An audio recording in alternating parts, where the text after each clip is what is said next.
जय श्री राम। दोस्तों, जैसा कि मैंने पहले भी आपको वाटर एलिमेंट के बारे में लास्ट वीडियो में बताया था, आज की चर्चा वहीं से कंटिन्यू करते हैं। दोस्तों, वाटर एलिमेंट एक बहुत ही इम्पॉर्टेंट एलिमेंट हैगा, क्योंकि इस वाटर एलिमेंट का मतलब ये हैगा कि हमारी बॉडी में 75 टू 80% तक वाटर एलिमेंट की प्रधानता रहती हैगी। दोस्तों, वाटर एलिमेंट हमारे इमोशंस हैगा, हमारा कैरियर हैगा, हमारी लाइफ के अंदर जो नई अपॉर्चुनिटीज़ आती हैंगी वह भी वाटर एलिमेंट से देखी जाती हैंगी।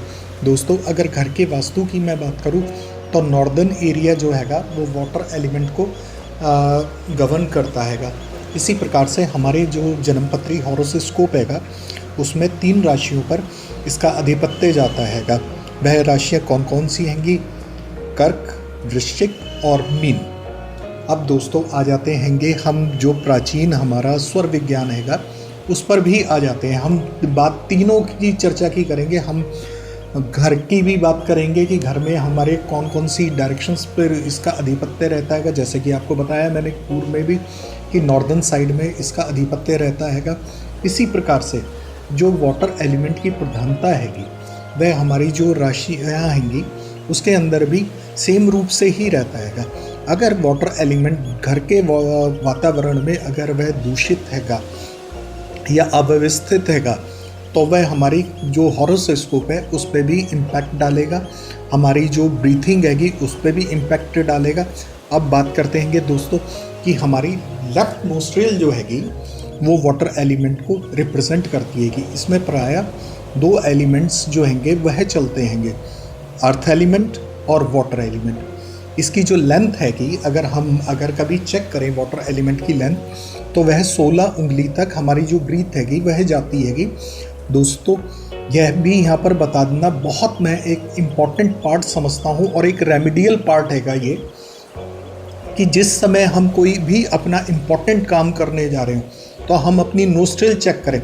अगर वह लेफ्ट नोस्ट्रिल हैगी और जो हम एक तरीके से हम कुछ इम्पॉर्टेंट काम करने जा रहे हैं, हम गाड़ी परचेज करने जा रहे हैं, हम कोई भी सेल डीड वगैरह करने जा रहे हैं, जो भी हमारी लाइफ के डोमेन में अगर इम्पॉर्टेंट कर रहे हैं वह हमें लेफ़्ट नोस्ट्रिल में ही करने चाहिए, क्योंकि वह उनका जो प्रतिशत अगर मैं बात करूं कि कामयाबी की, उनकी 100% प्रतिशत जो है कि वह कामयाबी रहती। पहले के लोग जो थे वह इस चीज़ पे स्वर विज्ञान पे चलते थे। दोस्तों, जब वाटर एलिमेंट चलता है तो वह उसका अनुमान जो हैगा यानी वो जो भी कार्य है उसकी सक्सेस का अनुमान बहुत ज़्यादा रहता है। अर्थ एलिमेंट चल रहा है तब भी वह कार्य सफलतापूर्ण होगा। अब इसी संदर्भ में आगे भी हम चलते हैंगे। दोस्तों, घर की नॉर्थ साइड जो हैगी वो वाटर एलिमेंट को रूल करती हैगी। हमारी लाइफ के अंदर नई अपॉर्चुनिटीज़ कहाँ से आती हैगी? वह वाटर एलिमेंट से आती हैगी। यहाँ पर अगर आपके घर का स्टेयर आ गया यानी कि अर्थ एलिमेंट आ गया, जो कि एक हैविली पार्ट हैगा, अनमूवेबल पार्ट हैगा, जो कि इजीली हम मूव नहीं कर सकते, अगर वह आ जाता हैगा, या अगर आपकी टॉयलेट सीट्स आ जाती हैगी या सेफ्टी टैंक आ जाता है तो वो वाटर जो हैगा वहाँ पर दूषित अवस्था में आ जाता हैगा या वाटर डैमेज करने का वो काम करते हैंगे। तो दोस्तों, ये एक तरीके से रेक्टिफिकेशंस भी हैंगे। अगर इस साइड में अगर हमारे स्टेयर आ गई या किसी भी तरीके से हमारा क्लैटर आ गया तो वो जो नई हमारी लाइफ में अपॉर्चुनिटीज़ आनी हैंगी वह भी जाती हैंगी। मानसिक स्तर पर भी हमें उस चीज़ का जो हैगा वो खामियाजा भुगतना पड़ता हैगा, क्योंकि एक तरीके से जो वाटर हैगा वो हमारे इमोशंस भी हैंगे।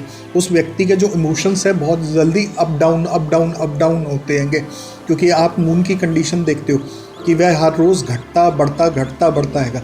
तो उसी तरीके से उस व्यक्ति के जो इमोशंस है वो वेरिफिकेशंस करते हैं। जब मैंने आपसे एक बात कही कि वह जो अगर हम स्वर विज्ञान पे जाते हैं वह 16 उंगली जाता हैगा, तो दोस्तों अगर वाटर एलिमेंट कहीं अगर ख़राब हो रहा हैगा तो वो जो प्रक्रिया मैं आपको बता रहा हूँ 16 उंगली तक वह ब्रीथ नहीं जाएगी। और इसी तरीके से प्रायः जो तीनों राशियाँ जो मैंने आपको बताई वह कहीं ना कहीं डिस्टर्ब होंगी आपकी जन्मपत्री में भी। ये एक बेसिक चीज़ हैगी दोस्तों।